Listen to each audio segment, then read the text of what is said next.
há mais de 2000 anos, Jesus gritou lá na cruz do Calvário: está consumado, cumprindo assim o propósito para dar para você e para mim o direito da vida eterna. Amém? Aqueles que puderem, se coloquem de pé em reverência à palavra de Deus. Gostaria que você abrisse comigo a palavra, o livro de Efésios 4, apenas o verso 30. Amém? Aqueles que for achando, vai glorificando a Deus.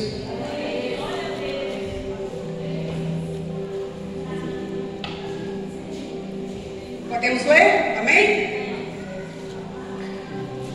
E diz assim: e não entristeçais o Espírito de Deus, no qual fostes selados para o dia da redenção. Podeis assentar em nome de Jesus. Senhor, nessa noite eu oro para que teu Espírito tome a primazia desta palavra nessa noite. Senhor, eu oro para que caia por terra toda a resistência ao conhecimento da tua palavra. Senhor, eu oro para que o meu ego, a soberba, caia por terra em nome de Jesus. Deus, eu me esvazio de mim mesma nessa noite, com liberdade ao teu Espírito, para que ele venha me usar segundo o teu querer e segundo a tua vontade. Fala conosco nessa noite, não aquilo que eu quero falar, não aquilo que a igreja quer ouvir, mas aquilo que o teu Espírito tem a falar nessa noite, para que o teu povo seja edificado e nós também. Nós te agradecemos em nome de Jesus. Queridos,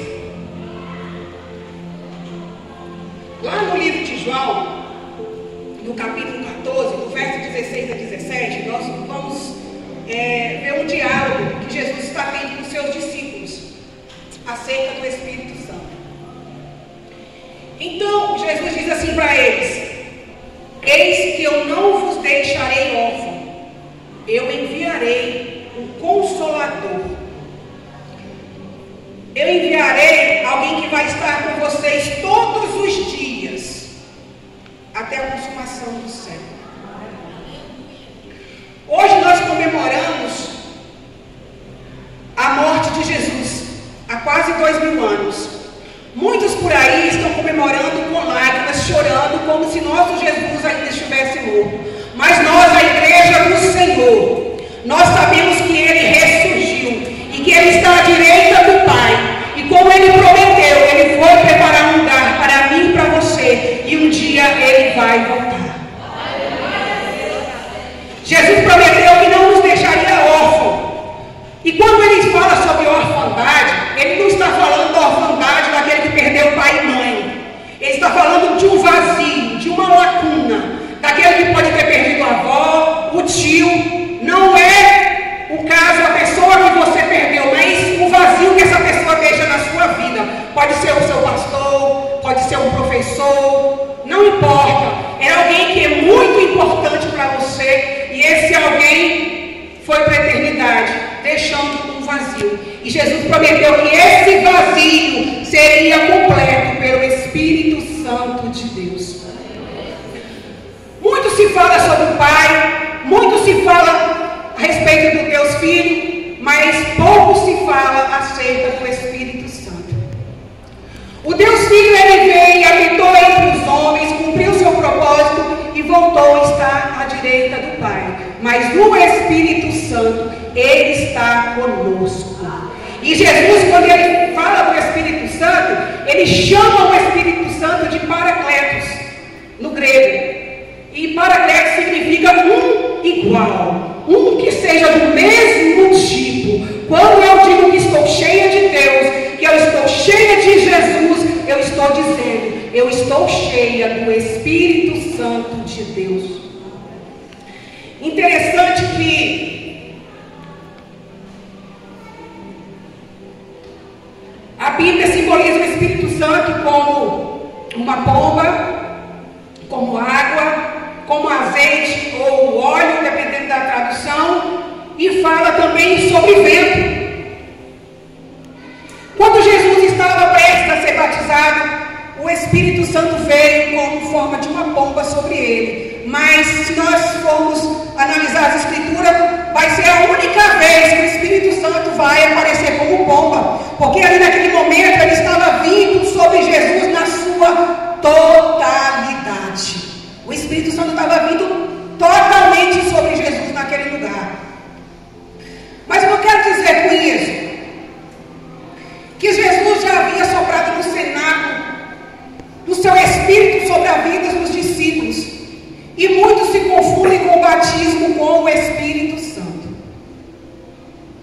são coisas distintas.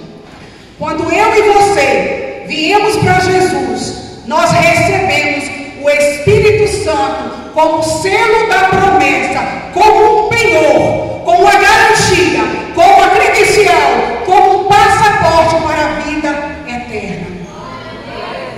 E a palavra diz assim, que nós não devemos entristecer o Espírito Santo pelo qual nós fomos selados para o dia da redenção. Quem já assistiu filme sobre guerra de reinos, até mesmo sobre os reis da Bíblia, é sabido que quando um príncipe, quando um arauto, quando um mensageiro de um reino, ele era enviado para um outro reino, representando o seu reino, ele deveria ter um selo, o selo do rei que ele representava. E esse selo, ele geralmente guardava num cordão junto ao pescoço para que não fosse roubado. Vocês estão entendendo? E esse selo que nós temos é o Espírito Santo. Porque no dia que nós entrarmos nos céus pelas portas, os anjos do Senhor vão estar guardando nos portões da Nova Jerusalém. E nós vamos apresentar esse selo. O selo que nós recebemos para a redenção. Diferente do batismo com o Espírito Santo, prometido por Jesus aos seus discípulos. Quando Jesus estava para ser batizado, João disse: eis que eu vos batizo com água, mas aquele que virá após mim, do qual eu não sou digno nem de desamarrar a sandália dos seus pés, ele vos batizará com o Espírito Santo e fogo. E é sobre esse Espírito Santo e fogo que eu quero falar com a igreja nessa noite. E foi o que aconteceu ali, no dia de Pentecostes. Nós sabemos que Pentecostes significa pentaconta, que significa 50 dias. Jesus instruiu aos seus discípulos que deveriam ficar em Jerusalém até que do alto eles fossem batizados com o Espírito Santo. E aqueles homens estavam ali, cumprindo uma ordenança do Senhor, sem saber quando esse batismo viria. Mas eles estavam ali, desejosos de serem incendiados com o fogo do Espírito. Eles estavam ali clamando: vem sobre nós, vem sobre nós, vem como uma labareda de fogo, vem sobre nós, incendeia nossas vidas. Queremos ser cheios do teu poder, queremos te conhecer, Espírito Santo. Vem sobre nós, porque nós precisamos do poder que vem de ti, para que sejamos verdadeiramente testemunhas do Senhor. E o Senhor diz mais: quando esse poder vier sobre vocês, esse poder dínamos, ou dunamis, que significa poder explosivo, esse poder será tão grande sobre a vida de vocês, que se necessário for, vocês darão a vida por amor ao Evangelho. E é isso que o Senhor tem falado para mim e para você. Eis que não nos tem dado espírito de timidez, espírito de covardia, mas nos tem dado espírito de tremidez, espírito de ousadia. E Jesus diz assim: quando vocês receberem o batismo com o Espírito Santo, vocês estarão prontos para ser marturioi, que significa mártires. Vocês morrerão por amor ao Evangelho. Que poder é esse que tira o medo do homem a ponto dele se entregar por amor à palavra de Deus? Que poder é esse se não o poder do Espírito Santo? Que poder é esse que estava sobre a vida de Pedro? Que autoridade bendita foi essa que em só discurso Pedro ganhou 3.000 almas para o Senhor? Pedro andou com Jesus, Pedro conhecia Jesus, mas foi o Espírito Santo que fez a diferença na vida de Pedro. Não é o meu falar bonito, não é a minha eloquência, não é meu curso teológico que vai fazer diferença na vida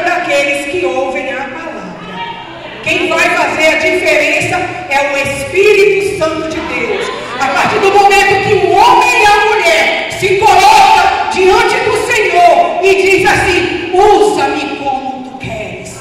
Cumpra-se em mim o teu querer. Cumpra-se em mim a tua vontade, para que o mundo possa ver que só você, Jesus, é o único Salvador e Senhor daquele que quer herdar a vida eterna. Louvado seja Deus. Aleluia.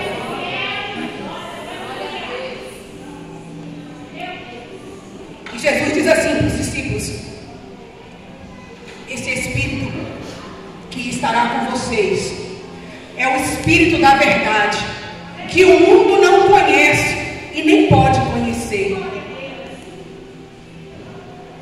porque o homem natural discerne tudo de modo natural, mas o homem espiritual discerne de forma espiritual, e por ninguém ele é discernido. Sabe quando alguém diz para você: isso aí é um crente, é um doido, é um louco? A palavra da cruz, ela é loucura para os que perecem, mas é poder de Deus para quem tem Cristo Jesus. O mundo nos rotula de loucos, de paranoicos, de fanáticos, porque eles não têm o Espírito Santo para lhes dar o discernimento do que é sobrenatural. E é esse poder, igreja, que nós devemos buscar todos os dias, porque o Espírito Santo, ele está disponível, mas ele não é dado de qualquer forma. Não é não. O Espírito Santo, ele não é leviano. Ele não vem sobre a vida da pessoa de forma leviana. Ele sonda os corações. Aqueles homens andaram com Jesus, havia sido selado com a promessa, mas até então não haviam sido batizados com o Espírito Santo. Jesus disse assim: eu vou para o Pai e vos enviarei o Consolador. Eu preciso ir, porque se eu não for, ele não virá. Mas eu vou preparar um lugar para cada um de vocês, e ele ficará aqui junto com vocês. Ele vai ensinar vocês a pregar. Ele vai ensinar vocês a não temer afronta. Ele vai ensinar vocês a não se importar com as críticas. Ele vai ensinar vocês a não se importar em ser ridicularizado por amor a mim. Era isso que Jesus estava dizendo. Muitos não, exceto João, que morreu de velhice na ilha de Patmos. Todos os discípulos morreram como mártires. O próprio Paulo dizia que morrer para ele era lucro. Que poder é esse que desvendou o sobrenatural, que fez Paulo ver coisas inefáveis que não pôde dizer para mais ninguém? Que coisa tão maravilhosa Paulo pôde ver a ponto de dizer que morrer para ele era lucro. Paulo estava pronto a morrer por Jesus, porque ele sabia que nosso tempo aqui é passageiro. Nós não estamos aqui tirando férias, nós estamos aqui de passagem para cumprir o chamado do Evangelho. Aleluia, glória a Deus. Isso nos faz lembrar da parábola das 10 virgens. As 10 virgens estavam ali conversando entre si. 5 eram prudentes, 5 eram nécias. As 5 prudentes estavam ali com a sua lamparina acesa, com o fogo aceso, e ainda tinha reserva. Sabe o que é isso? O Senhor diz que nós somos a luz do mundo. E que fogo é esse que nos ilumina, senão o Espírito Santo? Que reserva de azeite é essa, senão o Espírito Santo? Que no momento mais difícil das nossas vidas nos faz lembrar: eu estou com você. Você tem reserva. Você tem reserva. Você tem reserva. Guarda a reserva para a volta do Senhor. Eis que o noivo está às portas.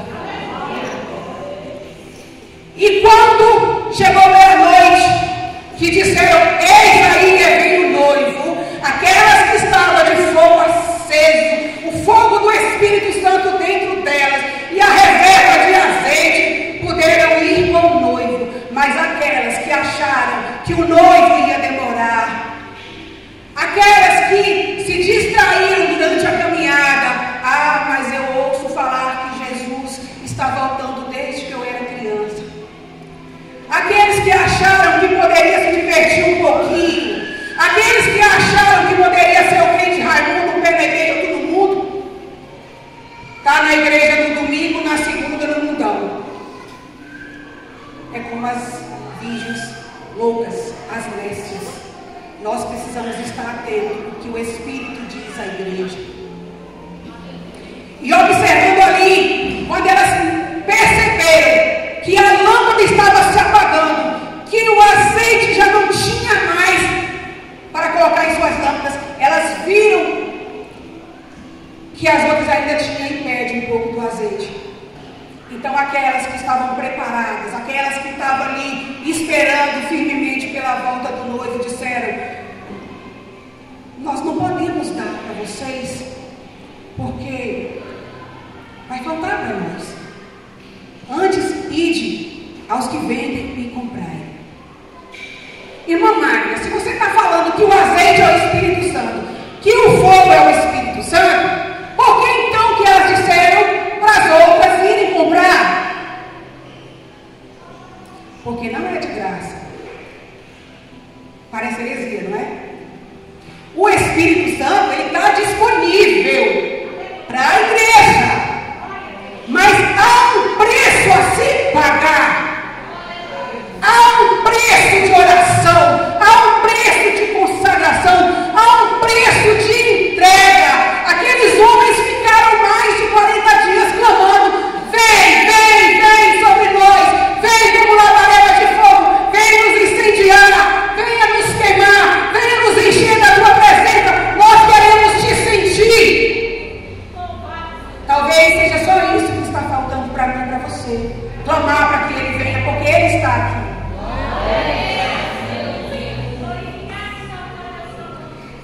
E Jesus diz mais. Nós vamos ver